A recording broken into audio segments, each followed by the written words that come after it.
balita na tayo ng tungkol sa Independence Day, ha? Unahin natin syempre ang ating syempre unahin natin yung presidente ng Pilipinas.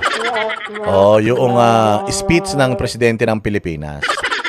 Ayan, pakinggan natin 'to, ha. Yung in-urge daw ni Bongbong Bobo Marcos ang mga Pilipino na protektahan ang independensya ng Pilipinas. Putang ina niya, pinoprotektahan nga namin independensya ng Pilipinas mula sa mga magnanakaw. Wala nang mga ibang lahi wala nang ibang lahi ang sumasakop sa Pilipinas. So sumakop na lang yung mga lahi ng mga demonyo, mga lahi ng mga impacto at mga maligno ng mga Marcos. Diyos ko po mga bossing. Ayan, protect and uphold daw. Ano ba na naman to? Sige, pasok Bongbong, magsinungaling ka na naman. Namimiss na namin yung kasinungalingan mong, hayop ka. All be reminded that we should preserve our liberty, unity, and national identity. Mai? President Bongbong Marcos leads the nation in marking the 128th Philippine Independence Day. 128 Philippine Independence Day, 128 years. So ibig sabihin, nung panahon pa talaga itong Independence Day na inaano natin ngayon is yung panahon pa ni Jose Rizal. So paano yung independence natin nung panahon ng mga Amerikano, independence natin nung panahon ng mga Hapon, panahon ng mga Marcos. Di ba dapat sineselebrate din natin yan? Kasi hindi, totoo yan, ha? Totoo yan. Question ninyo yung mga sarili ninyo kung kailan ba talaga tayo lumaya. Malaya ba talaga tayo? Diretso. In his message, the president stressed that the freedom enjoyed today is not only a historical legacy, but a continuing duty that every Filipino must protect and uphold. Yun. So sinabi niya that the freedom that we have and enjoy and are enjoying today, hindi lang daw yan galing sa mga dating mga bayani natin. Teka, question. Tayo ba talaga ay merong ini-enjoy na freedom? Meron ba talaga? Kasi, di ba, magpapahayag ka nga lang, tayo lang yan, puro libel case ang abutin mo. Kami lang, mga banateros, Diyos ko po, ang dami naming kaso, maniwala kayo. Dami naming kaso. Di na nga namin alam kung saan namin kukunin yung mga pambayad namin ng mga abogado. Pati mga pamasahe namin papunta dyan sa DOJ. Next week, pupunta na naman kami ng DOJ dahil dito kay Tililing.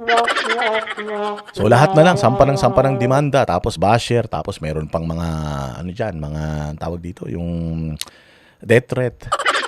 Ang tanong talaga, sa panahon ngayon, meron ba talaga tayong kalayaan? May kalayaan ba talaga tayo? Kalayaan para magpahayag, kalayaan para i-assert ang ating mga karapatan. Kasi pag nagreklamo ka ngayon, talagang tatadtarin ka ng pinong-pino .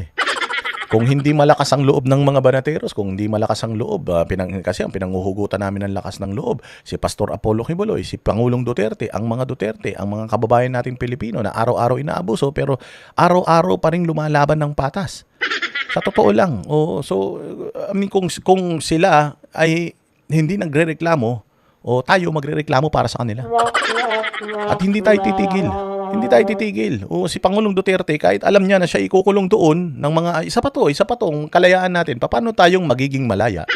Paano tayo magkakaroon ng independensya? Independence, ibig sabihin, alam mo 'yun, independent, yung wala kang boss o may hawak ay control sa iyo. Meron kang sariling republika. Meron kang sariling mga batas, may mga sarili kang alituntunin, may sarili kang bansa. Lahat dito sa nasasakupan mo, walang nagkokontrol. Kutsangin niya, paano nangyari yun? Yung independensya natin, isinuko nga nitong hayop na administrasyon na to sa ibang bansa, more so dito sa ICC. Ibinigay natin yung isang Pilipino, which is pwede nating sabihin na ito'y isang soberanya pag-aari ng Pilipinas. Ipinamigay natin ng ganun-ganun lang gamit pa ang resources ng bayang Pilipinas. So Bongbong Marcos, are we really independent? Independent ba tayo na ilang mga lupain natin dito sa Pilipinas ang ipinapagamit natin sa ibang lahi para sa gulo na hindi naman tayo kasali? Sa away na hindi naman tayo ang nagsimula at hindi naman tayo nakikipag-away sa China dahil sa away ng Amerika at China, nagpagamit ang administrasyon ni Bongbong Marcos, nagbigay ng ilang mga EDCA sites sa Amerika para tulungan ang China, tulungan ang Taiwan kung sakaling kunin na sila ng China bilang kanilang probinsya naman.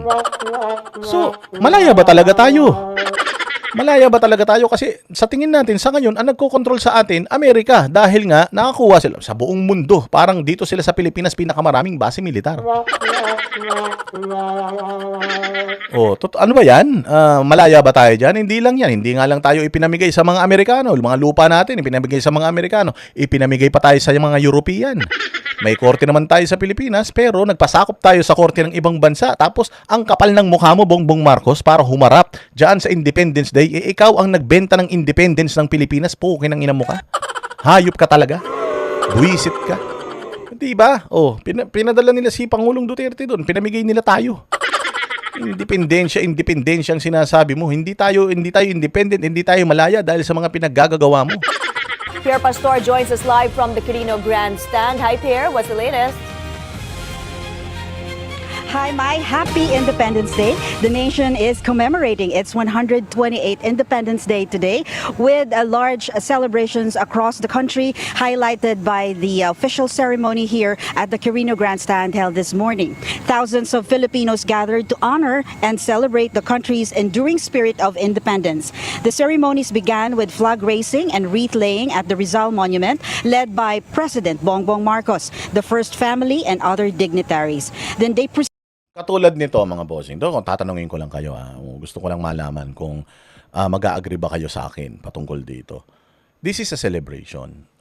Naintindihan naman natin that the independence of the Philippines should be celebrated. But do we really have a reason to celebrate? Ask yourselves, kailangan ba na talaga nating i-celebrate yung ating independence? Gagastos talaga ang gobyerno para dyan? Sa dami ng problema ang kinakaharap natin, gagastos talaga ang problema ng ang Pilipino para ang taxpayers ng mga Pilipino para diyan. Kasi magkano ang ginastos dito? Magkano? Let's say, ano na lang natin? Dapat ba tayo mag-celebrate? Yun na lang eh. Dapat ba tayo mag-celebrate kung may mga kababayan tayo dyan sa Mindanao na apektado ng dilubyo? Di ba, mas maganda siguro, although matagal naman nang nakaplano ito, pero di ba, pwede naman siguro na maging ano na lang, maging yung celebration natin ng Independence Day, iano na lang natin isimplihan na lang natin.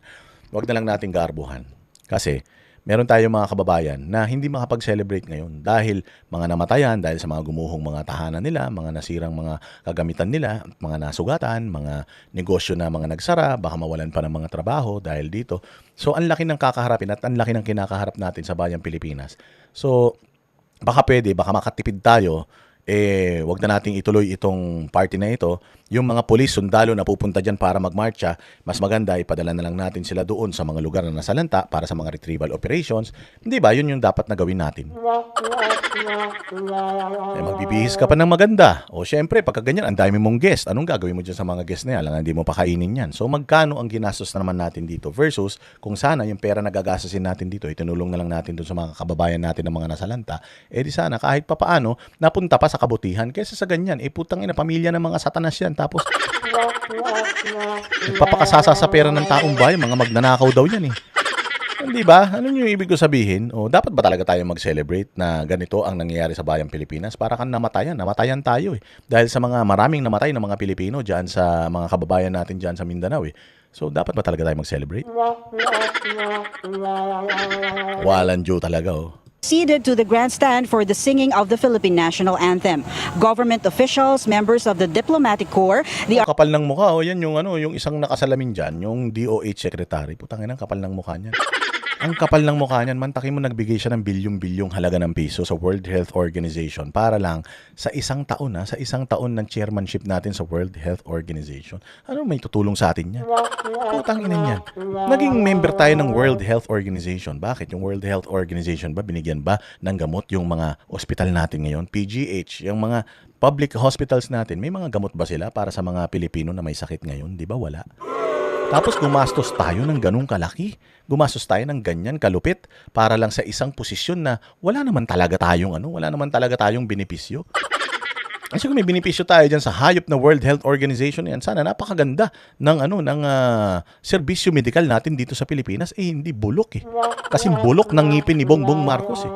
Yung ating healthcare system. So tas hanggang ngayon, putang ina niyan, siya pa din ang DOH secretary natin, ganyang kademonyo si Bongbong. Talagang kailangan, kapag nasa kabinete ka ni Bongbong, kung hindi ka tarantado, hindi ka demonyo, hindi ka satanas, bobo ka. At saka kawatan ka. Kailangan ganun. Diyos ko po, sabi ko nga sa inyo talagang itong administrasyon na ito, administrasyon talaga ito ng mga dorobo ng sindikato Our forces, students, civic organizations, and private sector representatives all took part in the event. President Marcos delivered his Independence Day address, emphasizing unity, patriotism, and Unity, tinan mo kung gaano kagago tong hayop na ito. Unity?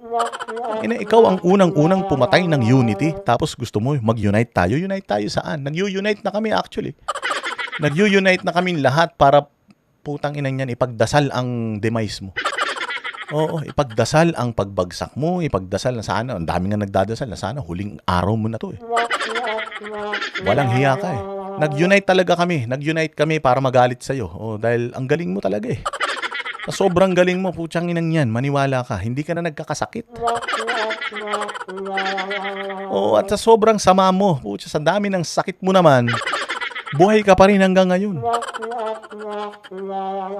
Demonyo ka. national responsibility. He reminded Filipinos that the freedom enjoyed today was won through the sacrifices of heroes and Ang dami sexy. Oy, Erwin Tulfo, nandiyan ka ba? Ingat kayo yung mga sexy. Yung mga mapuputi yung mga singit yung mga mapuputi yung mga liig. Yung mga walang buhok sa kilikili Ingat kayo. Putang ina, baka nandiyan dyan yung mga tulpo.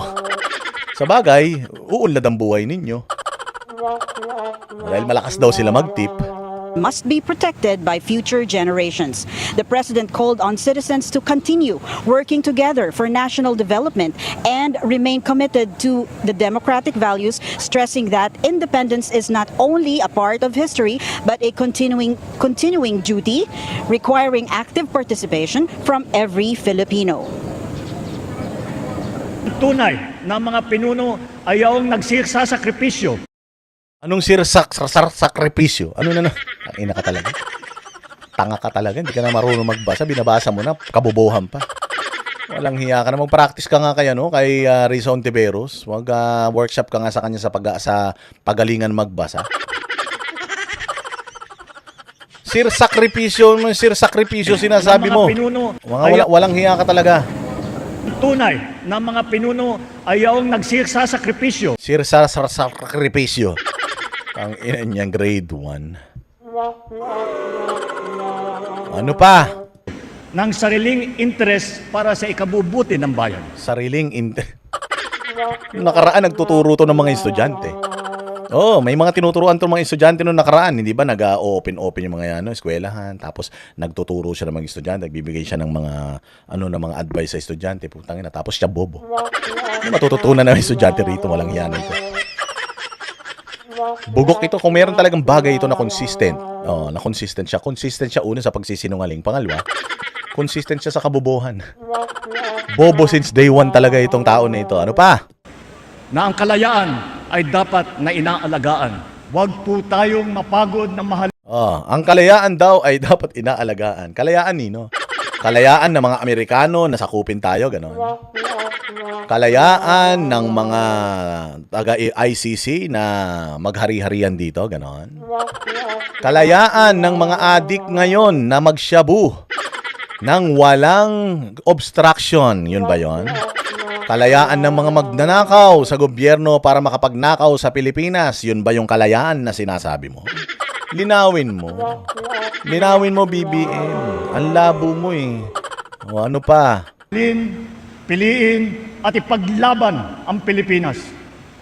Ipalalim natin. Palalim. Ipaglaban daw ang Pilipinas. Putsang ina niya. Ikaw nga, di mo pinaglalaban Pilipinas, pinamimigay nyo. Gusto mo kami paglaban namin Pilipinas. Walang hiya ka. Ipaglalaban namin Pilipinas, nilalabanan ka nga namin, tinatadtad nyo nga kami ng kaso, mga hayop kayo. Patas lang. Dapat patas lang. Walang dimandahan. Ang ating kamalayan, maging mapanuri sa katotohanan. Gamitin natin sa tama ang ating kakayahan, hindi sa masama. Putsang ina niya. Kausap mo ba yung sarili mo? Gamitin natin ang ating kakayanan, hindi sa kasamaan, ha? Putsang ina niyan, yung tatay mo magnanakaw, yung nanay mo magnanakaw, walang hiya kayo. Yung mga ninakaw nyo sa bayang Pilipinas, ang tagal, ilang dekada na ipinaglalaban yan ng mga Pilipino. Meron pang mga biktima ng tatay mo na nag-ano pa sila, yung waiting sila ba? Waiting sila na yung mga kaso nyo sa Sandigan Bayan, na yung mga kayamanan ng mga pinagnanakaw nyo sa Sandigan Bayan, maibalik yan sa kaban ng Pilipinas, tapos maambunan yung mga inabuso ninyo noong panahon ng martial law. Ngayon wala na, dismiss na lahat ng kaso, putang ina niyan. So, asa na ngayon yung mga sumisigaw ng never again, never again? Hindi pa kayo nakakakobra. Tangin nang yan. Inuubos na nila yung mga kaso nila, so wala na kayong claim. Paano na yan? Bati-bati na kayo? Ganon? Bati-bati na kayo? Walang hiya na yan, hindi ba? Ganon sila kasama, tapos gamitin daw sa kabutihan. Puro kasamaan yung mga pinaggagawa nyo sa bayang Pilipinas. The program also featured a grand parade by the Armed Forces of the Philippines showcasing state-of-the-art military equipment. There were also performances celebrating the country's rich Filipino culture heritage, with the president standing after the powerful rendition of Ako Ay Pilipino. As the Philippines is celebrating this 128 years of independence, we should all be reminded that we should preserve our liberty, unity, and national identity. Let us preserve our national identity. Hindi nga natin talaga alam kung anong identity natin. Nagkaka-identity crisis na tayo. Kala natin yung mga bakla at saka mga tomboy lang ang merong mga identity crisis. Hindi, tayo lahat may identity crisis. Di natin alam kung ano ba talaga lahi natin. Pero tayo sure na sure. Sure na sure ako kung ano lahi ng mga Marcos. Lahi talaga ng mga magnanakaw yan. No doubt. Kung ikaw, lahing Bombay ka, Bombayin ka, hindi dahil yung, di ba, mga Bombay, mga ganda yung mata, ganyan, mga ganda ilong. Bombayin ka dahil amoy putok ka. Ito, may lahi din. Lahing mga magnanakaw, walang hiya na yan. Here, amid the Senate gridlock, the question is, who stands with the president? Is it Alan Peter Cayetano or acting Senate President Win Gatchalian? Si Gatchalian yan, tanga-tanga naman tong media na to. Sinabi na nga ng Malacanang na kinikilala nila si Gatchalian. Kasi nga yung Gatchalian Black, mga aso yan ng mga Marcos. Mga palamunin na ng mga Marcos yung mga yan. At habang buhay, maano na sila? Maihahanay na sila sa mga Marcos. Lahat yan. Si Lacson, si Tito Soto, yung mga makakaliwa na yung mga liberal, si Kiko Pangilinan, si Risa Ontiveros, at saka yan si Mama Aquino. Lahat yan, maihahanay na yan kay Bongbong Marcos. Hindi na sila pwede magalit sa Marcos, Bawal na yun. Wala na, nabawi na lahat ng mga ninakaw ng Marcos, nabawi na ng mga Marcos. Wala nang babawiin ng bayang Pilipinas, hindi nagre-reklamo. Kaya nga sabi ko, napakagago talaga nito ni Ma'am Aquino. Alam mo, of all people talaga, dito ko talagang hiyang-hiya kay Ma'am Aquino. Mantakay mo, namatay yung tsuhin mo. Pinatay yung tsuhin mo na si Ninoy Aquino. Kaya siguro naniniwala ako si Ninoy Aquino, baka sila din nagpapatay dyan. Kasi namatay si Ninoy Aquino. Tapos kakampi ka kay Bongbong Marcos. For the longest time, sinasabi ninyo mga Marcos na nagpapatay kay Ninoy Aquino. Supposedly magiging presidente ng Pilipinas si Ninoy Aquino. Pero sabi ninyo, pinapatay siya ng mga Marcos. For how many years? Tumanda na si Chris, mamamatay na nga si Chris Aquino. Yung pa rin ang pinaniniwalaan ni Chris Aquino. Tapos yung pamangkin niya na si yung parang abnoy na bata. Putsang inang yan, pinagtatanggol yung administrasyon ni Bongbong Marcos. Ito si Bam Aquino. Aquino pa man din yung apelyido. Naintindihan ko yung bata na yun, ang Aquino nun, gitna lang D ang kanyang apelyido. Pero ito, Aquino, Bam Aquino. Tapos ginagaya mo pa itsura ng tsuhin mo na si Ninoy Aquino. Mukha ka na rin pera. Si Ninoy Aquino nasa pera sa 500. Ay, ginagaya mo pa itsura niya. Tapos ngayon, nandoon ka sa grupo kung saan sinusuportahan ni Bongbong Marcos at sumusuporta rin kay Bongbong Marcos. Anong klaseng tao ka? Putsang ito yung mga literal na kain-tai talaga. For the longest time, kaaway nila ang mga Marcos. Pero ngayon, dahil nga kay sa lahat ng mga administrasyon, nakakapagnakaw ang mga ito sa panahon ni Pangulong Duterte, hirap na hirap. Kaya nga gigil na gigil sila sa mga Duterte. Diba? Si Bam Aquino, of all people, si Bam Aquino, naintindihan ko si Kiko Pangilinan dahil tanga naman niya, wala namang bilang yan. Naintindihan ko pa yung ibang mga senador pero putya si Bam Aquino. Si Bam Aquino pa talaga na inendorso pa ng Iglesia ni Cristo. Sa bagay, hindi naman mananalo si Bam Aquino kung hindi dahil sa magic. Hindi naman mananalo si Bam Aquino kung hindi dahil sa magic ni kung hindi dahil sa magic ni Chairman Garcia ng Comelec, di umano. Kaya siguro, sa ngalan ng personal na interes, okay man lang. Bayaan mo na yung tsuhin ko, nandoon, nakalibing na yun, patay na matagal na yun. Yung pinsan ko si Noynoy, patay na rin naman. Wala na siguro magagalit sa amin. Sige na, kampi na namin yung mga Marcos. Mauubos na yung lahi ni Cory. Mauubos na yung lahi ni Cory. Walang hiya na yan. Tapos biglang pinagkanunuyo pa. Sabi nga nila, pagka buhay si Noynoy Aquino, putya, hindi siya papayag na ganyan. Ang ina, namatay kaming pamilya. Dahil sa mga Marcos na yan. Tapos putyang ina, ngayon, aso ka ni Bongbong Marcos sa Bam Aquino. Walang hiya ka. It was acting Senate President Win Gatchalian beside the President. Mai. Thank you. Pierre Pastor, live from the Quirino. Di ba? So siyempre, pag napakinggan natin yung mga kabalbalan ni Bongbong Marcos, yung mga pagsisinungaling ni Bongbong Marcos, siyempre Kami ang boses ng masa, hindi natatakot. Katotohanan lang, di kami nalulunod. Walang bahid ng sismis, lahat ay totoo. Kahit sino ka pa, pag mali ka babanatan ka. Walang pinipili kulay, wala kaming kinikilingan. Basta para sa bayan, kami lalaban. Pag tama palapakan, pag mali banatan. Di matitinag, di matatakot, para sa bayan tuloy ang sigaw. Sa harap ng kamera, walang halong takot. Mga baluktot, lahat kayo'y tutumba. Ang hustisya at totoo, yun lang ang mahalaga. Kahit sinong harang, di kami matitinag. Walang pinipiling kulay, wala kaming kinikilingan. Basta para sa bayan, kami lalaban. Pag tama palapakan, pag mali banatan. Di matitinag, di matatakot, para sa bayan tuloy ang sigaw.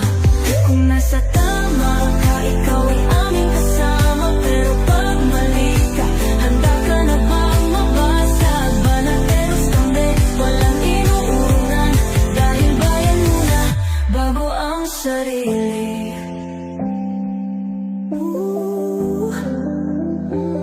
Bago ang sarili.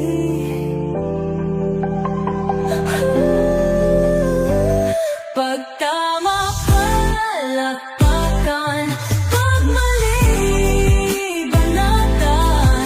Banateros ang sigaw, katotohanan ang laban.